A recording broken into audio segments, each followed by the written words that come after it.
Bonjour, aujourd'hui j'aurais voulu aborder le thème de la diversification alimentaire en mettant en parallèle mes deux expériences avec mes deux enfants. J'ai fait une diversification classique avec mon fils aîné et une diversification menée par l'enfant à ma seconde.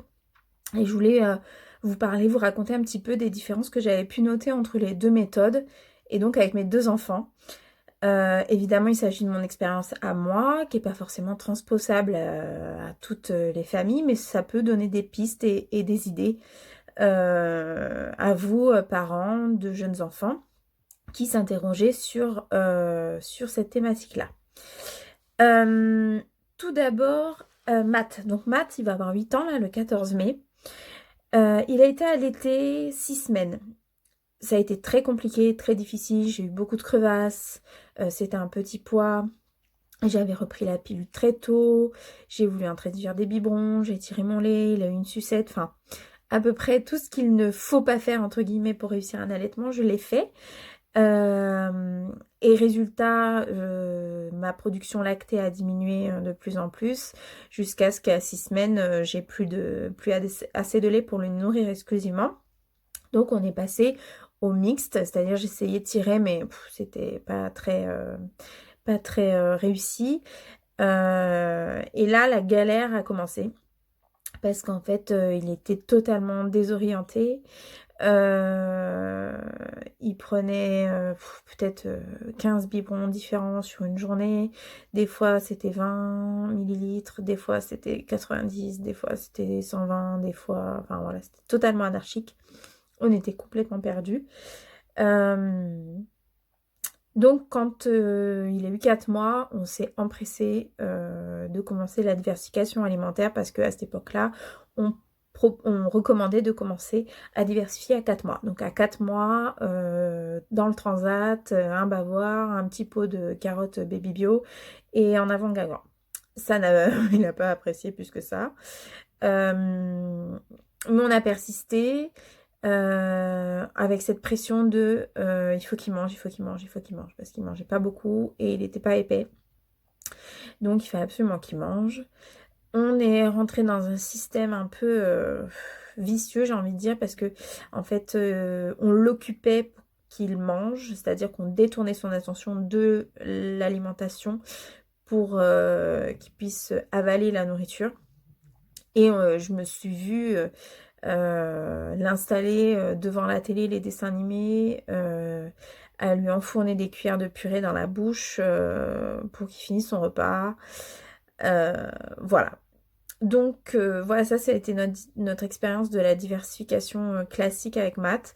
Il y en a qui réussissent, encore une fois, avec qui ça marche super bien et c'est génial. Nous, ça a été très compliqué.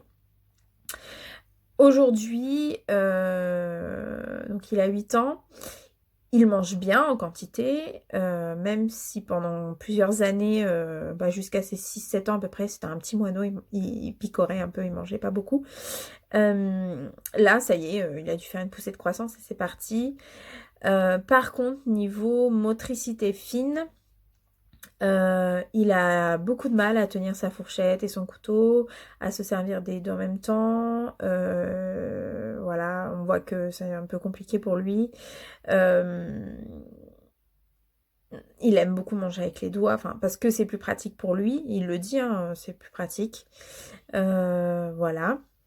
Ce qui en soi n'est pas un problème, mais on sent bien qu'il manque quelque chose, quoi.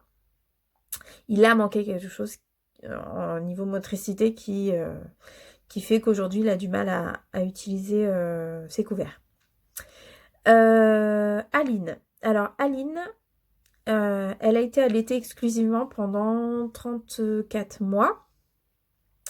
Dans mon autre vidéo sur le RGO, j'explique qu'elle était allergique aux protéines de lait de vache. Pour Aline, j'étais autrement informée.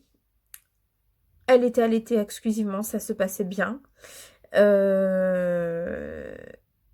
Et j'avais entendu parler de la diversification menée par l'enfant.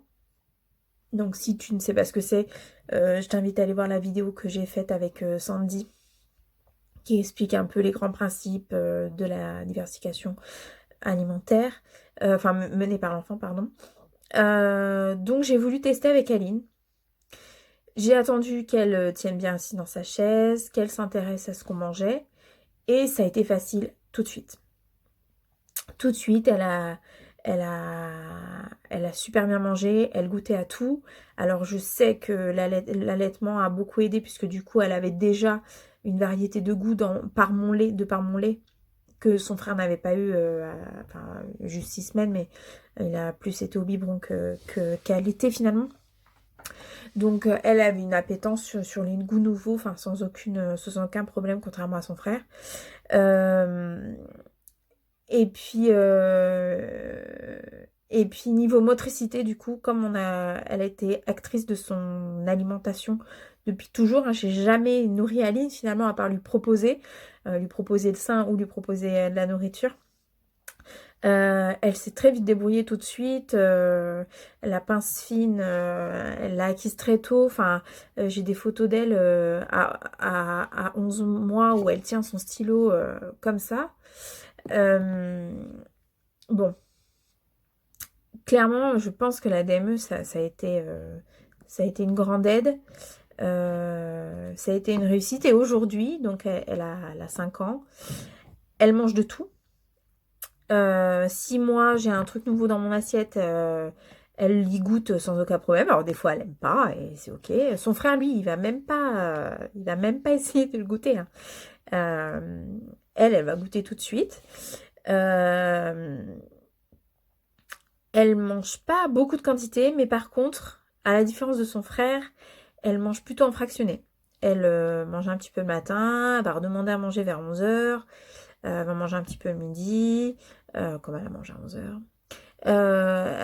Elle va prendre le goûter, un petit peu en fin de journée, et puis au dîner. Donc c'est plutôt des petites quantités qui sont réparties tout au long de la journée. Et donc évidemment à l'école c'est pas possible de manger comme ça. Et elle le sait. Par contre, à la maison, ce que je fais, c'est que du coup, je mets toujours à disposition un plateau de fruits sur la table de la cuisine, des compotes dans lesquelles elle peut aller piocher. Elle a accès au frigo en prenant son marchepied. Voilà, elle peut aller au frigo toute seule. Elle peut se servir de l'eau aussi toute seule. Et elle sait que si elle a besoin, si elle veut manger des noix, des noisettes, des oléagineux, des fruits secs, etc., elle a qu'à me demander et je lui servirai. Donc voilà un peu les deux différences, enfin les différences entre les deux méthodes que j'ai remarquées chez moi. Clairement, Matt a moins de nature à aller découvrir des nouveautés alimentaires et a un peu plus de difficultés en motricité fine. Ça se voit également quand il écrit. Contrairement à sa sœur qui elle, niveau motricité fine, ça allait très très vite. Elle mange en fractionné et elle mange de tout. Voilà. Voilà, j'espère que ce petit partage d'expérience vous aura plu. Je vous invite surtout à aller voir la vidéo qu'on a fait avec Sandy qui vous donnera toutes les informations nécessaires. S'il y a un conseil que je peux vous donner en tout cas, c'est le même que je donne, peu importe le domaine que j'aborde, c'est faites-vous confiance. Faites confiance à votre bébé et lâchez prise. Voilà. Lui, il sait ce dont il a besoin, quand il en a besoin. On ne force pas un enfant à finir son assiette. Quand il a plus faim, il a plus faim. Même s'il en reste, c'est pas grave. Respecter le sentiment de satiété, c'est hyper important. Surtout pour éviter de développer des troubles du comportement alimentaire à l'âge adulte. Je sais de quoi je parle. Il a faim, il mange, il a plus faim, il arrête de manger. Et il n'y a aucun jugement à porter là-dessus. Si vous avez un problème avec ça, c'est votre problème, c'est pas celui de votre enfant. Autre chose, le repas, c'est l'occasion aussi de pouvoir développer l'autonomie de son enfant. Vous pouvez très bien, assez tôt, lui proposer de se servir tout seul. Et eux, ils savent les quantités qu'ils sont capables de manger. Et si jamais ils veulent se resservir, ce que je vous invite à faire pour les enfants un peu plus grands, c'est de leur poser la question. Est-ce que tu en as envie ou est-ce que tu as encore faim? Ce n'est pas non plus un jugement, c'est pour qu'ils puissent prendre conscience qu'il y a une différence entre avoir envie de manger et avoir faim. et qu'ils puissent écouter leur sentiment de satiété, le rassasiement et le repas plaisir, j'ai envie de manger parce que ça me fait plaisir de manger, parce que c'est bon, j'ai trouvé ça bon et que j'ai encore un peu plus de place. Il n'y a aucun problème avec ça, mais ça leur permet de ne pas mélanger les deux. Voilà. Et de pouvoir, de savoir s'arrêter quand on n'a plus faim. Voilà. Je vous remercie pour votre soutien. J'espère que tout va bien chez vous. Et je vous dis à très bientôt pour une prochaine vidéo. Salut!